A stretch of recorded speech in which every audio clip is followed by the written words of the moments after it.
After 12 relentless hours in the emergency room, Dr. Lily Tran arrived home with every bone in her body aching. Her scrubs were wrinkled, her feet sore, and her mind already drifting to the comfort of her bed. But the sight on her front porch stopped her cold. 3 cardboard boxes, carelessly stacked and partially opened, greeted her instead of the familiar warmth of her home. Bits of her clothing spilled from the top box, as if someone had rushed to toss them out without a second thought. The porch light flickered softly above her, but it wasn't just the boxes that raised alarms. The doorbell camera blinked, and then came the image of Vivian Blake, her mother-in-law, her manicured face composed and self-satisfied. The unspoken message in her expression was louder than any words. Lily was no longer welcome. The house, Vivian seemed to suggest, was never truly hers to begin with. The silence of the moment was almost surreal. Lily stood there frozen, still gripping her work bag, trying to process what had unfolded in her absence. The door remained shut, the boxes unceremoniously dumped at her feet. It was a surreal culmination of years of tension, Vivian's cold disapproval, the subtle digs about Lily's Vietnamese heritage, the criticism of her demanding career, the whispers about Nathan deserving better. What had once been barely concealed disdain had, over time, morphed into open hostility. This wasn't just another passive-aggressive maneuver. It was a full-blown declaration of war. Lily's instincts as a doctor had trained her to assess situations calmly, to observe first before reacting. And in this moment those instincts saved her. She didn't rage, didn't shout. Instead she stood still, analyzing. Something didn't add up. Nathan would never pack her things like this, never abandon her without a word. And most importantly, this house wasn't his to give away. It was hers. She had bought it with her own savings and insisted her name alone be placed on the deed, a move she had framed as a financial decision but had made to protect herself. She had seen early on the way Vivian exerted control over her son, using guilt, money, and manipulation to bend him to her will. Still, to see it all culminate in this moment, her things discarded, her access denied, was jarring. The situation had escalated beyond control, and beneath the stillness of her exterior, a storm of suspicion swirled. She backed away slowly and returned to her car, her fingers trembling slightly as she unlocked her phone. This wasn't just about Vivian's vendetta anymore. There was something more disturbing at play: Nathan's sudden disappearance, the hastily arranged boxes, and the smug, too composed face behind the camera. It all felt rehearsed, calculated. Lily had been preparing for a moment like this ever since last Christmas, when she'd overheard Vivian telling Nathan that it was time he took control of his life. That conversation had marked the beginning of Lily's quiet campaign of self-protection. She'd started documenting everything: texts, voicemails, unannounced visits. All of Vivian's increasingly erratic attempts to wedge herself into their marriage. Lily hadn't wanted to believe it would come to this, but part of her had known. Vivian wasn't just controlling. She was dangerous. As she sat in the driver's seat, Lily's mind began to click into action. She wouldn't allow herself to become another victim in a story of toxic family dynamics. Something had happened to Nathan, and she was going to find out what. She wasn't just fighting for her home anymore. She was fighting for her husband, for the truth, and for the life they'd built. One she refused to let be rewritten by anyone else. Lily sat quietly in her car, the low hum of the engine barely audible over the ringing in her ears.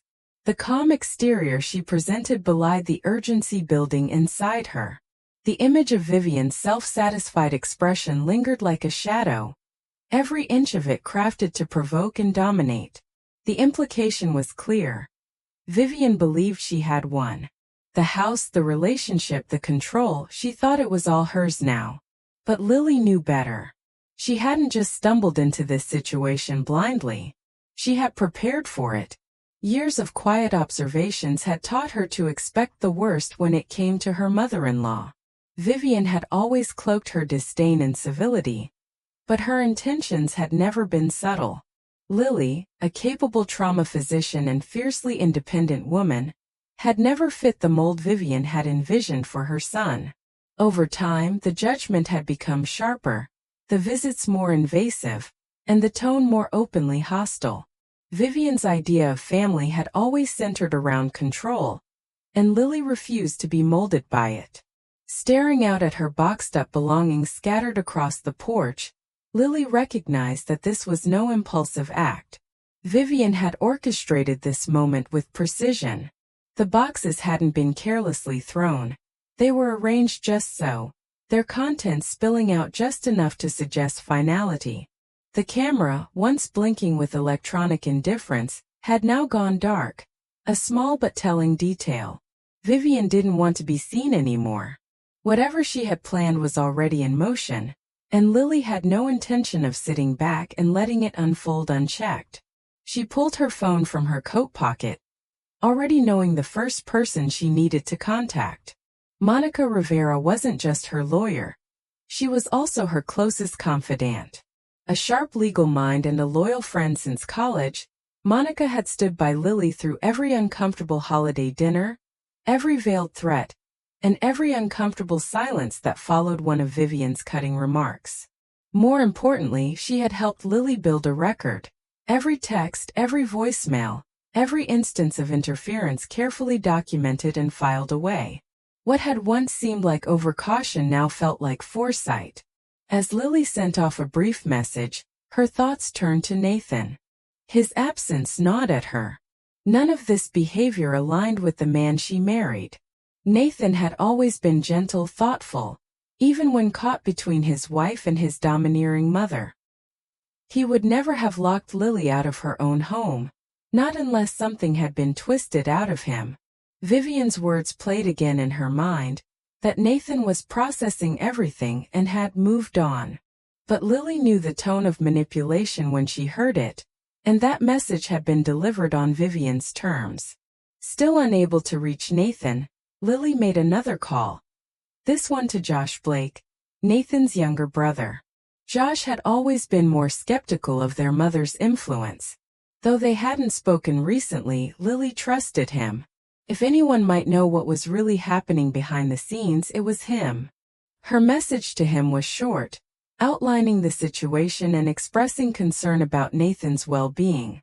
Minutes later he responded, confirming her worst fear. He too hadn't heard from Nathan all day. Something was deeply wrong. With her suspicions validated, Lily began connecting the dots. Vivian had claimed Nathan was staying with her, that he had left of his own accord. But Josh had already spoken to Nathan's workplace and learned that he hadn't shown up. The timing, the secrecy, the sudden change in access to their shared home. It was all too precise, too clean. This wasn't just a messy breakup or family drama. It was a calculated attempt to isolate Nathan, to rewrite the narrative before Lily could respond. She asked Josh if he still had access to the Blake family estate. He did, and he agreed to meet her there within the hour. Lily's plan was forming. She knew Vivian well enough to know that control was her endgame, and if Nathan had become uncooperative or hesitant, she would have taken steps to neutralize that resistance. Lily had seen the signs before. The way Nathan sometimes moved through conversations like he was underwater. The way he hesitated before contradicting his mother, even when he knew she was wrong. Whatever Vivian had done to him, Lily was done waiting to find out passively. The next steps would be hers. She didn't just want answers. She wanted her husband back. The confirmation from Josh brought a chill Lily couldn't shake. He too had been trying to reach Nathan all day, only to be met with silence.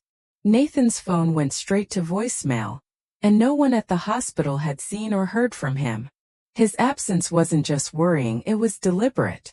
The deeper Lily thought about it, the more convinced she became that Vivian was behind it.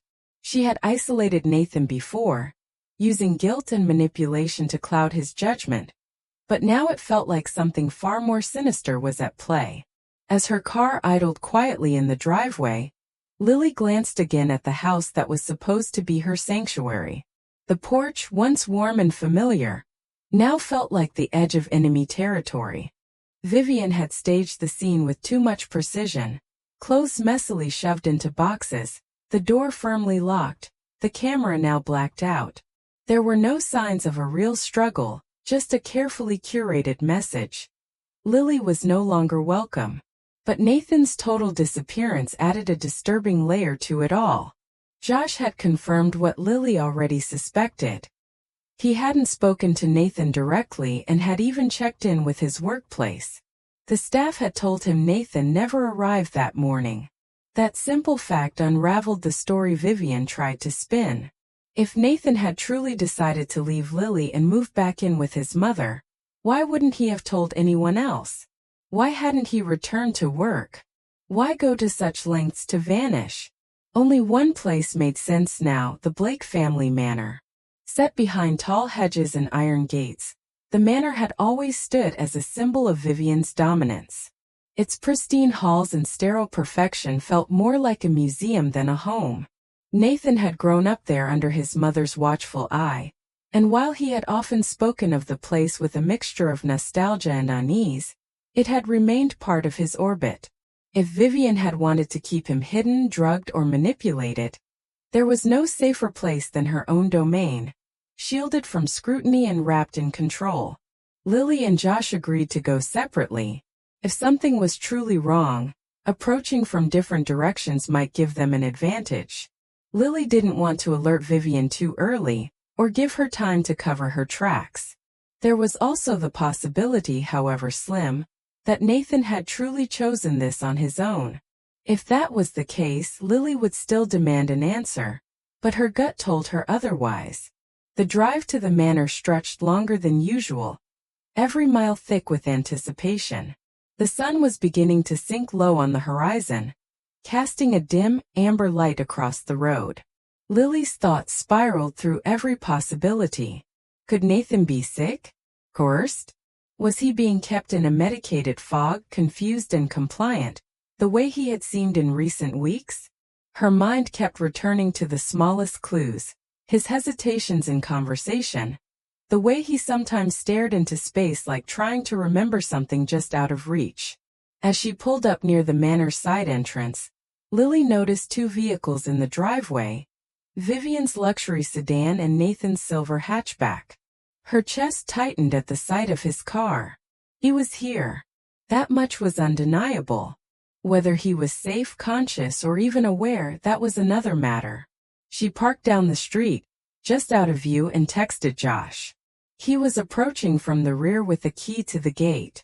They coordinated their timing carefully, each slipping into the house from different access points. The interior of the manor was as cold and polished as she remembered. Each picture frame hung perfectly level, every piece of furniture dustless and rigidly placed. Nothing seemed disturbed, and yet, beneath the surface calm, there was tension in the air, something unspoken hanging thick in the silence. The house was too quiet. Lily moved through the main hallway slowly, her senses sharpened. Whatever was happening behind these walls, it wasn't just about family conflict anymore. It was something darker, more deliberate, and she was about to walk straight into it. The manor's silence felt suffocating, broken only by the soft creak of floorboards under Lily's careful steps. The air was too still, too perfect, like a stage set waiting for the curtain to rise. Each hallway was pristine, every surface untouched, as if no one truly lived there. But somewhere in this house, Nathan was hiding or being hidden. Lily felt it in her bones.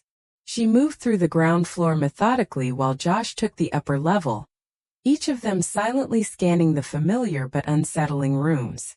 Despite the grandeur of the home, the atmosphere felt hollow, lifeless. Vivian's obsession with appearances had always been overwhelming, and the cold symmetry of the place reflected her need for control more than comfort. It wasn't until Lily passed by the old study, Robert Blake's private retreat during the years he still had a voice in the house, that she noticed something off.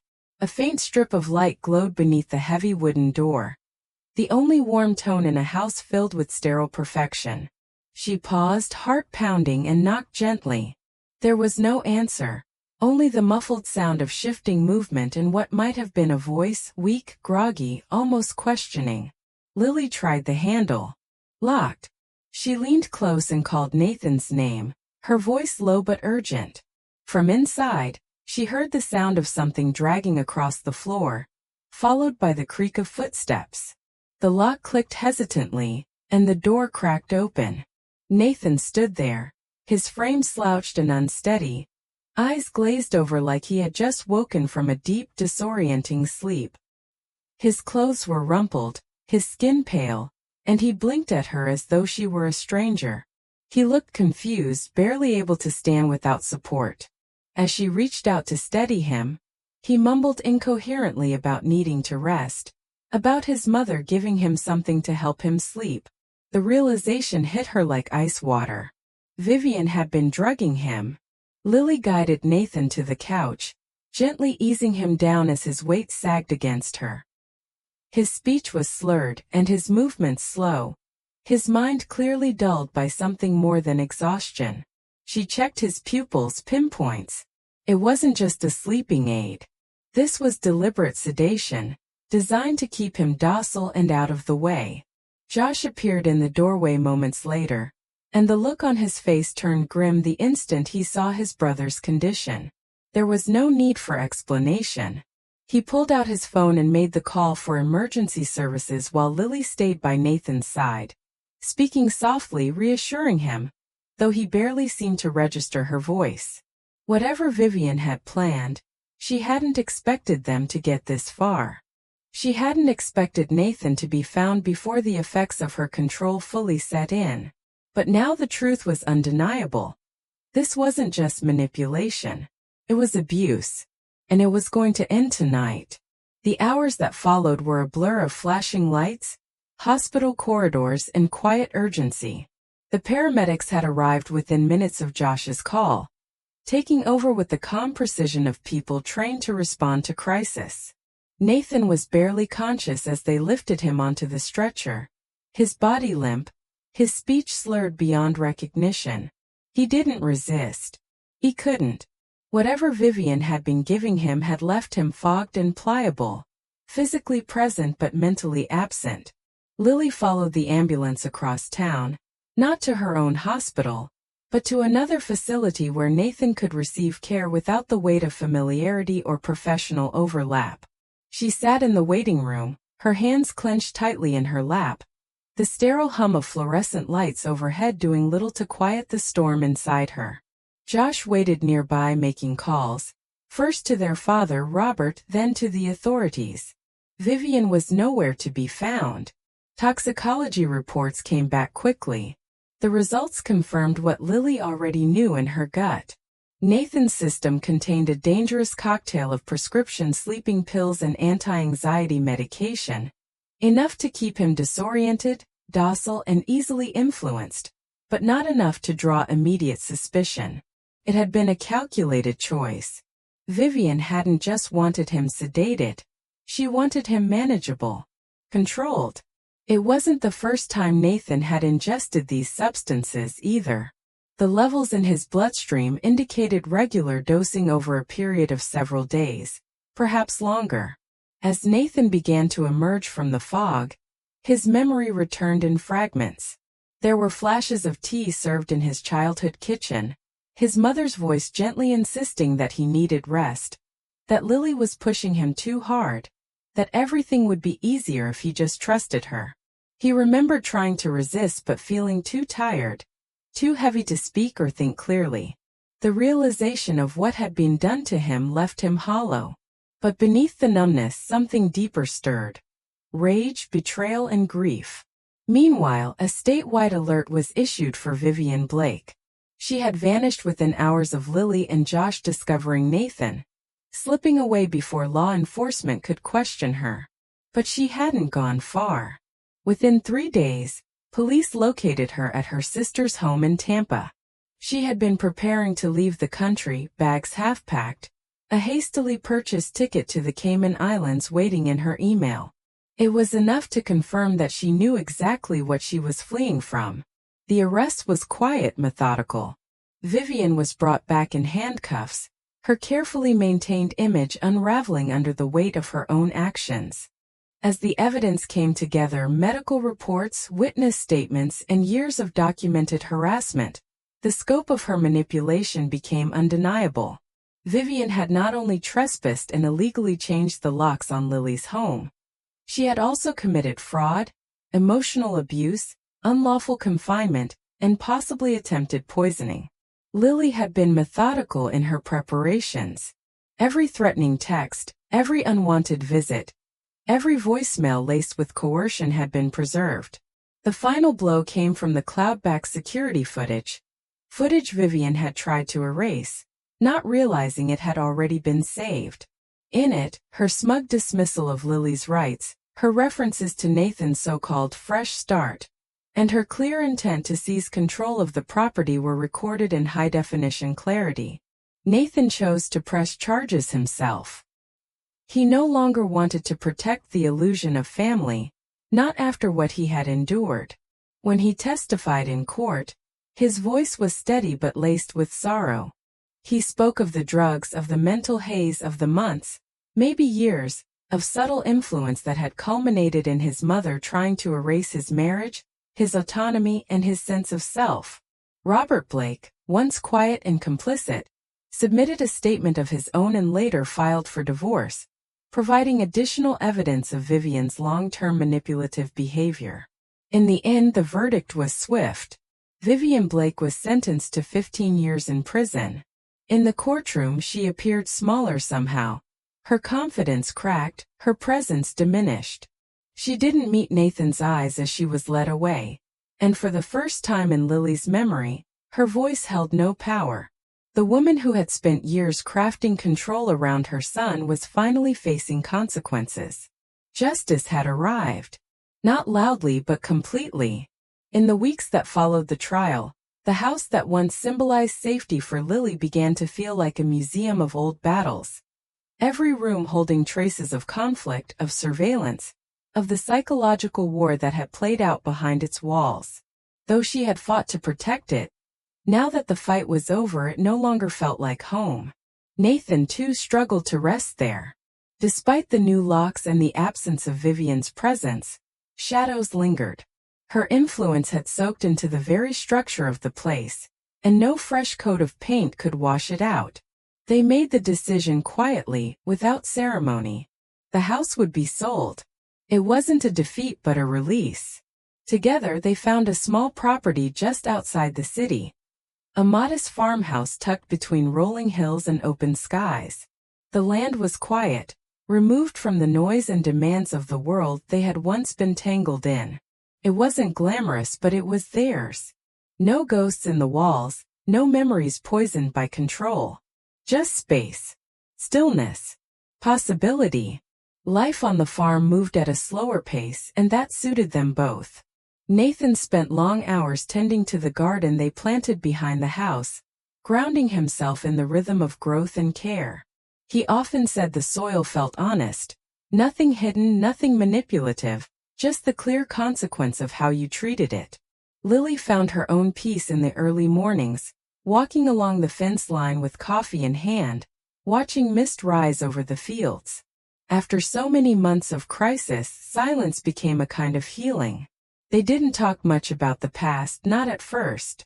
The wounds were still too fresh, and neither of them wanted to reduce what they'd been through to dinner-table conversation. But the understanding between them was quiet and deep. Nathan had started therapy, facing the long history of emotional entanglement with his mother, and the guilt he carried for not seeing it sooner. Lily supported him without pressure, simply staying present, a steady hand in the dark when memories crept up unexpectedly. She didn't ask for apologies. She didn't need them. They were beyond blame now. Their focus was forward. Vivian, though locked away, hadn't disappeared entirely. Letters began arriving a few months into her sentence. Most were written in neat cursive, filled with rationalizations, twisted explanations, or half-hearted pleas. At first, Lily read them, not out of curiosity but to be aware of Vivian's tone and mindset. Eventually she stopped. The words weren't meant to repair anything. They were just new tools of manipulation, crafted to stretch their influence across prison bars.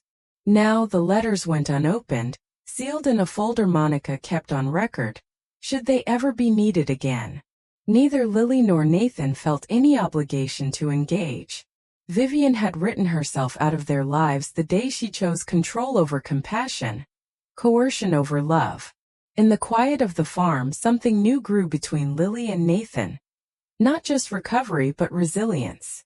Their bond had been forged in the fire of deception, tested in its darkest hours, and what remained was stripped of illusion. It was honest, equal, kind. They made plans not from fear but from hope. Each decision was rooted in mutual respect, a shared desire for peace, and a promise that no one ever again would come between them. They were not trying to reclaim what had been taken. They were building something entirely new. The sun dipped low behind the hills, casting long shadows across the porch where Lily and Nathan sat in silence, the soft creak of the wooden swing beneath them the only sound. The air was warm, touched with the scent of earth and cut grass, and the sky above them was painted in soft streaks of orange and lavender. It was a stillness they had come to treasure. No tension, no demands, just the quiet rhythm of a life finally their own. Nathan leaned forward, elbows on his knees, his gaze distant but calm. He had come a long way in the months since the trial. The fog that once clouded his mind had cleared, and though the scars hadn't vanished, they no longer defined him. Healing had been neither linear nor easy, but it had been real. It had taken time, therapy, patience, and most of all, honesty. He turned to Lily, his eyes steady and filled with something deeper than gratitude. He told her that he hadn't realized back then how much she had seen, how much she had anticipated. That when he had been too overwhelmed, too tangled in his mother's influence to act, she had stood firm for both of them. He admitted there were moments he hadn't recognized himself, moments when he was too afraid to speak, too confused to trust his own thoughts. But through it all, Lily had never faltered.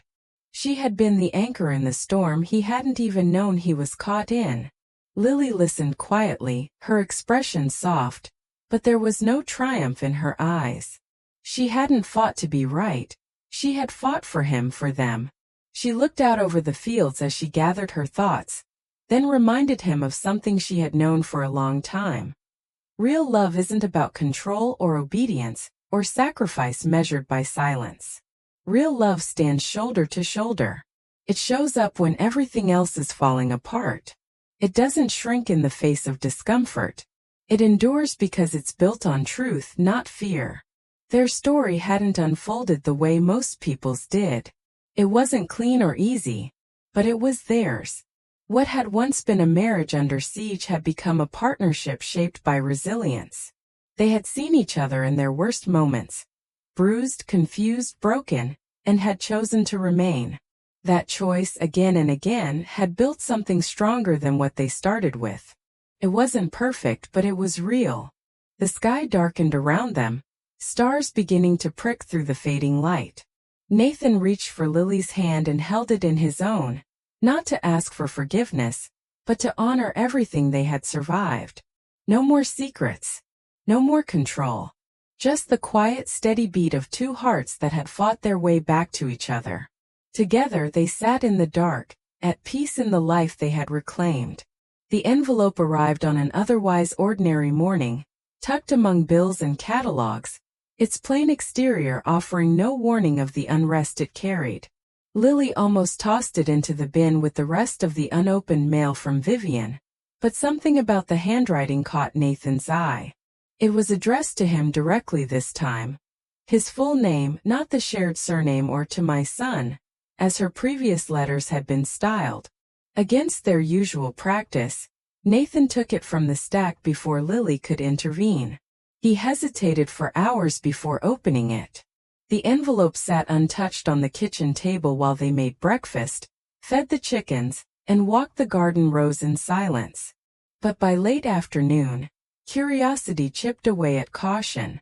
Alone in the study, he slipped a letter opener beneath the seal and pulled out 2 folded sheets of thick paper, the kind his mother always preferred. The opening lines were familiar, Vivian's version of remorse. Soft-spoken, self-pitying, carefully constructed to appear humble. She referenced her mistakes, her regrets, and the time lost between them. But beneath the surface, the tone carried something else. Embedded within the apology was a quiet challenge. A suggestion that the real betrayal had not come from her, but from someone else entirely. There was a paragraph, barely a few lines, tucked near the end that changed everything. You always believed your father was the stable one, the neutral one. But Robert has his own secrets, Nathan. Things he never told you. Things he kept from both of us. You should ask him about the summer you turned 8. About the woman who visited the lake house. There's more to your story than you've been told. Nathan read the letter 3 times, each pass unraveling another thread of certainty. His hands trembled slightly as he folded it again, placing it face down on the desk. The quiet of the farm no longer felt peaceful. It was heavy now, like the air before a storm. He didn't mention it to Lily at first. He wasn't even sure why.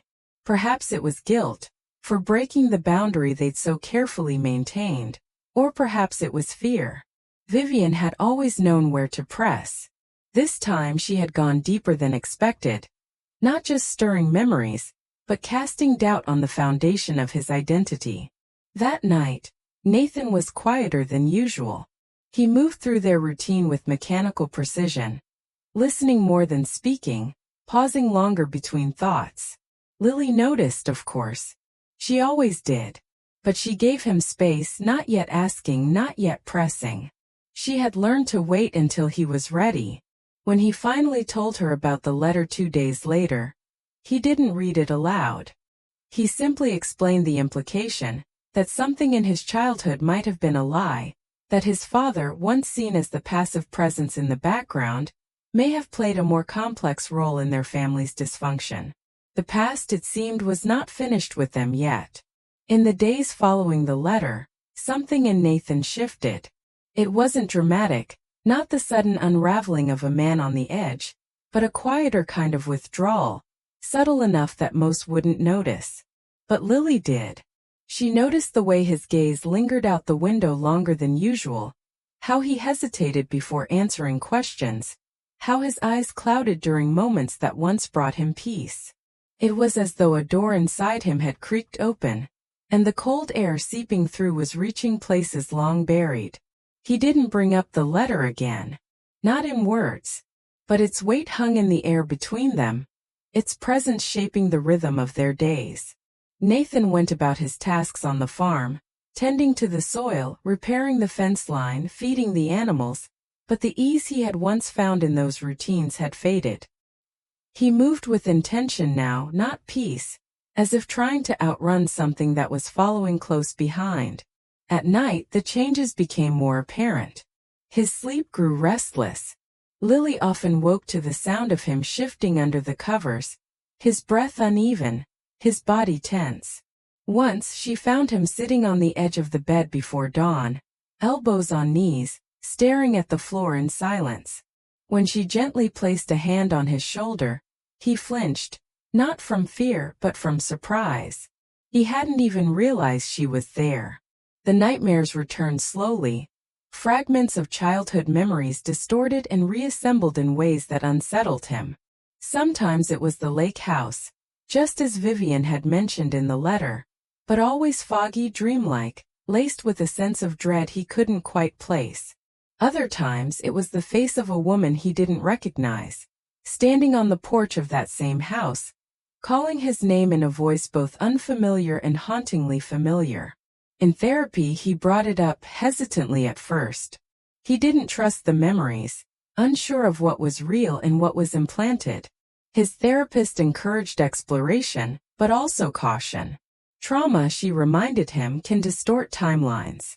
But the deeper he went, the more he began to question everything he thought he knew, not just about his mother's control, but about the entire scaffolding of his upbringing. What had Vivian hidden not only from him, but from herself? And what had Robert known all along? Lily watched him navigate this storm with a quiet ache in her chest. She knew this kind of unearthing, knew it could fracture even the strongest foundations. Her instinct was to protect him, to intercept the damage before it deepened, to push back against the ghosts whispering in his mind. But she also knew better. Healing wasn't about shielding each other from pain. It was about moving through it even when the path was unclear. Still, the distance between them grew, not from a lack of love, but from the silence grief often demands. Lily kept the house warm, made his favorite meals, walked beside him in the garden but spoke less. Her presence became her offering. She didn't ask him to be okay.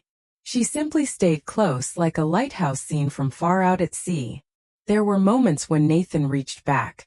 Faint smiles, the squeeze of a hand, a shared memory spoken softly over morning coffee. But there was also a deepening inwardness. A man walking the corridors of his past with no clear map, trying to determine where the truth ended and the illusions began. They had come so far. But trauma had its own gravity, and sometimes, even after the worst has passed, it finds new ways to surface, asking to be seen all over again. It was a gray morning when Robert Blake arrived at the farm, unannounced and hesitant, his car rolling slowly along the gravel drive like it didn't belong. Lily spotted him first from the kitchen window, his familiar figure stepping out of the vehicle with a slowness that suggested not just age, but the weight of intention. He hadn't visited since the trial, though he had sent the occasional letter and called a few times to check in. But this visit, Lily could tell even before he knocked, was different. Nathan was in the greenhouse when Lily found him. She didn't say much, just that his father was here and looked like he had something important to say. Nathan nodded without question, wiping the dirt from his hands and walking toward the house with quiet resolve. Whatever had kept Robert away all this time no longer mattered. He was here now, and the timing, Nathan suspected, wasn't coincidental. They sat on the porch, the three of them, with mugs of tea cooling in their hands. Robert didn't begin with pleasantries. He reached into the worn leather satchel at his side and pulled out a bundle of aged journals and folded documents, their edges yellowed with time. He placed them gently on the table between them, as if they carried something fragile, memories maybe, or guilt. He said he'd received a letter from Vivian, much like Nathan had. She had written to him from prison, dredging up the past not in search of reconciliation, but as leverage. Her words had stirred things in him, old fears, older regrets. And for the first time he admitted that silence had been his way of coping. He hadn't defended Nathan the way he should have, not because he didn't see what Vivian was doing, but because he had grown up in a house where silence was survival. Robert opened one of the journals, his father's, Nathan's grandfather, and read a short passage aloud. It was cruel and cold. A reflection of a man who had believed discipline was love and control was loyalty. Vivian had been raised in that world, shaped by it, molded into someone who mistook domination for devotion. And though she had taken that legacy further, she hadn't created it. She had inherited it. For the first time, Nathan saw his mother not as the root, but as a branch of something older, more twisted. She had been both a perpetrator and a victim of a long, unbroken chain of emotional coercion, one passed down without question, one that disguised harm as tradition, understanding that didn't excuse her actions, but it reframed them. And in some ways it released the stranglehold of confusion that had gripped Nathan's memories since the letter arrived. Robert continued, speaking quietly, his voice occasionally catching. He admitted to his own failures, to the times he had watched and done nothing. He had convinced himself for years that detachment was better than confrontation, that keeping the peace was nobler than breaking the silence. But peace built on fear, he now knew, wasn't peace at all, it was paralysis. He had let Vivian shape their home unchecked, had watched Nathan bend under her weight and hadn't stepped in. When he finished, there was no grand apology, no demand for forgiveness, just a stillness. A man laying down a burden that had grown too heavy to carry alone. Nathan sat for a long time, eyes fixed on the fields beyond the porch, his fingers resting on the journals. The answers weren't all there, but the roots of the damage were starting to show. And knowing where the pain began made it easier to understand how it had traveled, how it had landed in his life, and how he could finally stop it from moving any further. Healing, he was beginning to realize, wasn't just about leaving the past behind. It was about turning toward it, unflinching, and choosing to understand what had shaped you so you could shape something better. It had been nearly a year since Josh Blake last stood on the porch of his brother's farmhouse. The land looked the same, open, quiet, and honest, but time had etched itself into the lines of his face. He arrived with a smile, arms open, and a lightness that hadn't been present during the chaos of the previous year. But there was also something else beneath the surface, a hesitation that Nathan picked up on almost immediately. They embraced without words, the kind of hug that closes distance without needing explanation.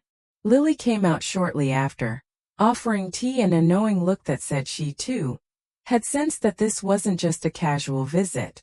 Josh accepted the drink but didn't sit down right away. Instead, he paced along the porch railing, eyes moving from the fields to the house, his thoughts clearly tangled. When he finally spoke, his voice was soft, almost unsure. He shared the news that he and his wife were expecting their first child. Joy flickered in his eyes, but there was an edge to it. He admitted they had already begun discussing names that carried meaning, memory, and heritage. And one name in particular kept returning, Robert. It wasn't just sentiment. Their father had, in the end, done what few in his position ever did. He'd faced the truth, broken his silence, and brought a long-buried history into the light. For Josh, that act had shifted his view of the man they'd grown up with. He saw courage in his father now, not just passivity.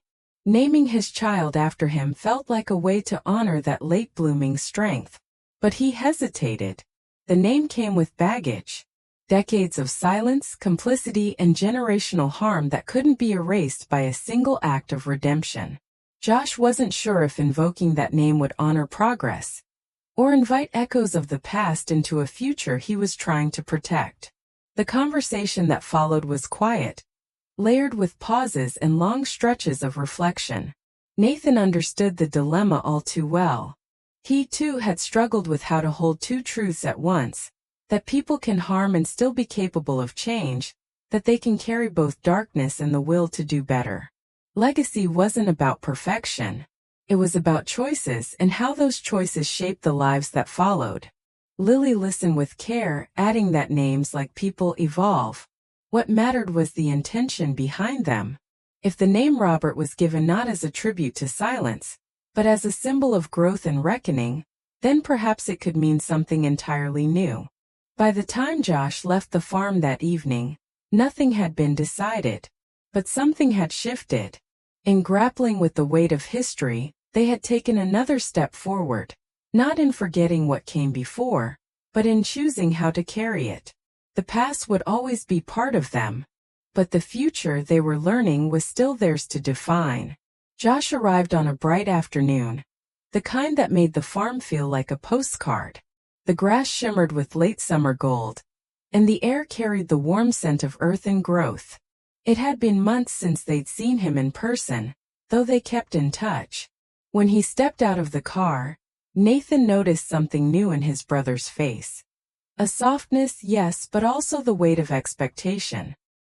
He moved slower, his eyes holding a quiet purpose that hadn't been there before. Over tea beneath the porch awning, Josh shared the news.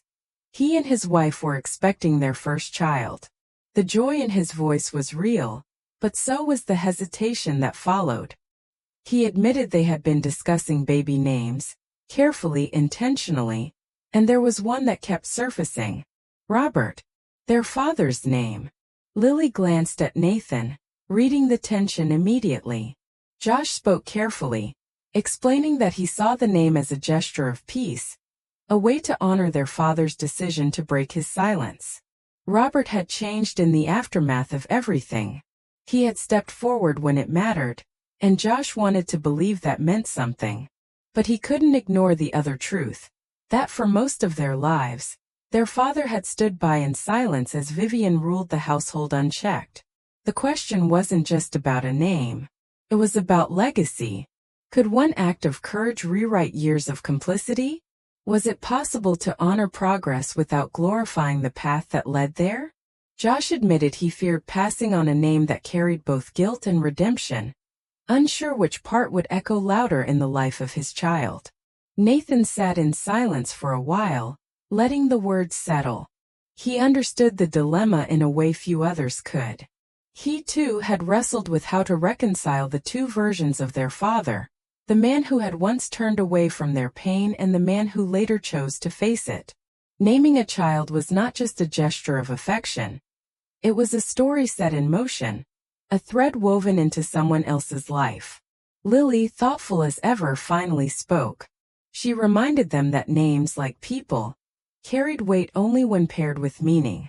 If the name Robert was given not as a monument to the man their father had once been, but as a tribute to who he had become when it mattered, then it could represent something new. A name could be reclaimed, not to erase the past but to redefine it. By the time the sun dipped behind the trees, no final decision had been made. But the conversation had opened a door.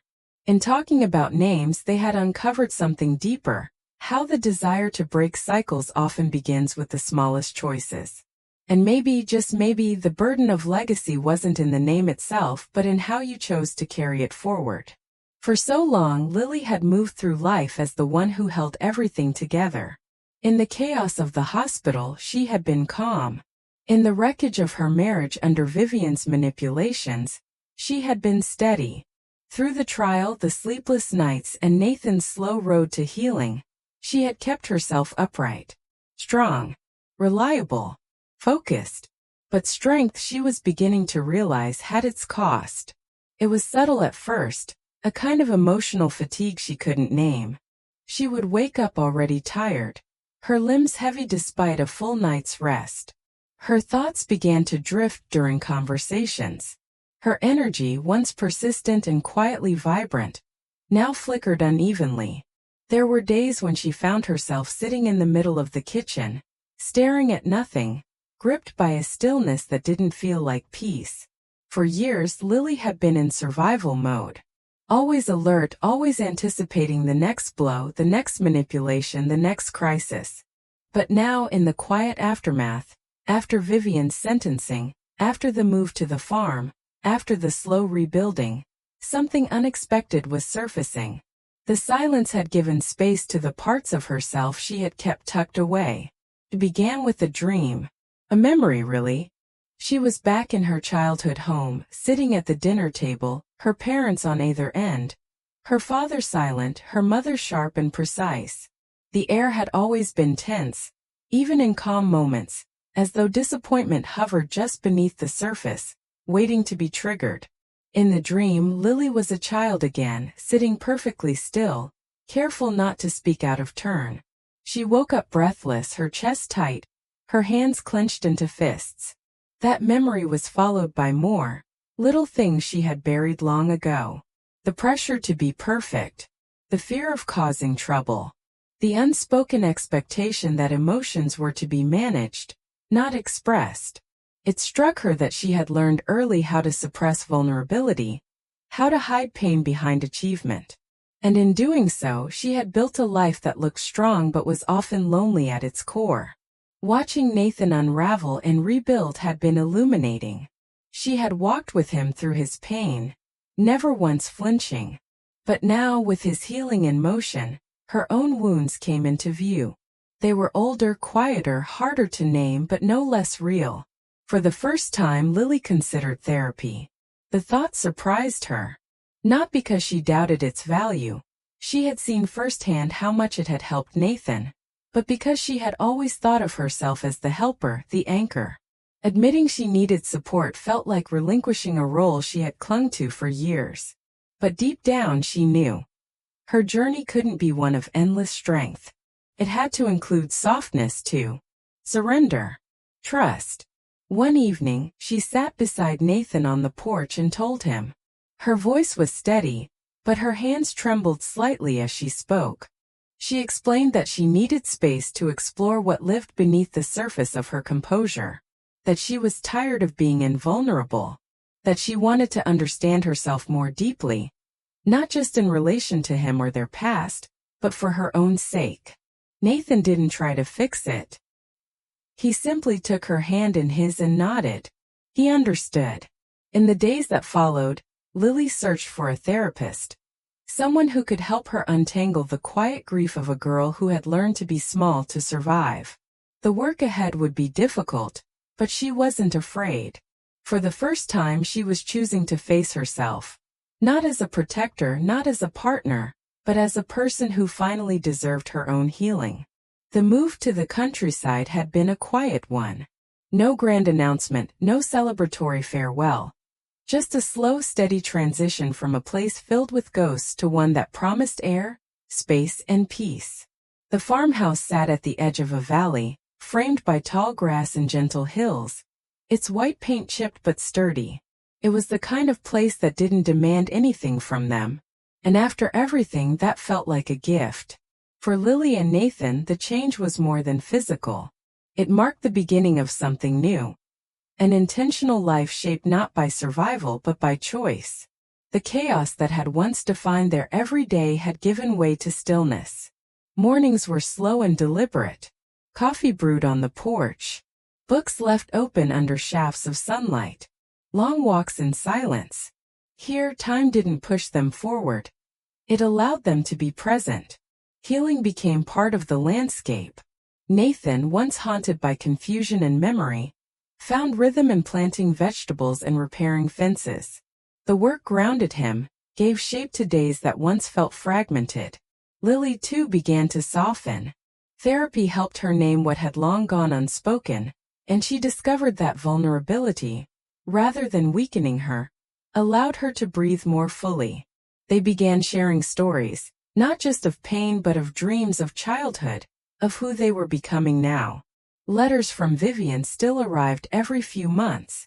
They came postmarked from the prison facility, always addressed in that familiar, calculated script. Some were written like apologies, others as if nothing had ever happened. Each one was placed unopened into a box in Lily's study. Neither of them felt the need to read them anymore. They had learned that silence could be a boundary too. In the calm of the farm, they weren't pretending that the past hadn't happened. They were simply choosing not to relive it. Their focus now was forward. On a life built with intention, on quiet moments, on love stripped of fear. What they had endured had shaped them, but it didn't define them. In this space of open fields and new beginnings, they were finally free to become who they had always hoped to be. The idea came quietly, almost like a passing thought. One evening, as Lily sifted through old notes and journals she had kept during the worst of it, the texts she'd saved, the voice memo she'd recorded, the timeline she had built out of survival, Nathan looked over from the couch and said, "You should write it down. All of it." At first she thought he meant for therapy, a personal exercise in closure. But he didn't look away. "For other people," he said. "For anyone trying to make sense of the same kind of storm." Lily sat with the idea for a while. Writing had never been more than a tool for her. A way to track, to remember, to prepare. But now the prospect of telling their story on purpose, of turning pain into clarity, felt like a quiet act of rebellion. For so long their narrative had been shaped by others, by Vivian's control, by silence, by fear. Perhaps now they could reclaim it. They began slowly. Mornings on the porch turned into brainstorming sessions. They spoke aloud the things they had once only whispered. Nathan revisited his therapy notes, piecing together the timeline of his emotional entanglement with his mother. Lily reread the early messages she had ignored back then, the red flags she now recognized in sharp detail. They laughed sometimes, soft, surprised laughter at how far they had come. Other times they cried without shame. The writing process was not linear. Some days the memories came too fast, too jagged, and they had to pause. Other days they found themselves lost in details. How Lily had felt standing on the porch that night, staring at the doorbell camera. Or how Nathan had once believed his confusion was just stress, not the effect of being slowly drugged. It was painful, but it was also freeing. Every word they wrote down loosened another knot. As pages accumulated, so did purpose. What started as a therapeutic exercise evolved into a manuscript. A memoir that did not dramatize their suffering, but offered insight into the quiet, often invisible nature of emotional abuse. They framed their story with care, focusing not only on the darkness but on the resilience that pulled them through. It wasn't a guidebook. It was a mirror, for others to see themselves in, and know they weren't alone. Through this work, Lily and Nathan found a new kind of connection. Not just as partners, but as co-authors of truth. Their love, tested and reshaped by everything they had endured, now held something deeper: intention. They had stopped running from the past. Instead, they carried it forward, softened by understanding, sharpened by honesty. Healing, they had learned, isn't a destination. It's a path with switchbacks, stumbles, and unexpected grace. And while the echoes of what had been might never vanish entirely, they no longer dictated the rhythm of their lives. Together they had rewritten the story, not to forget, but to illuminate the way through.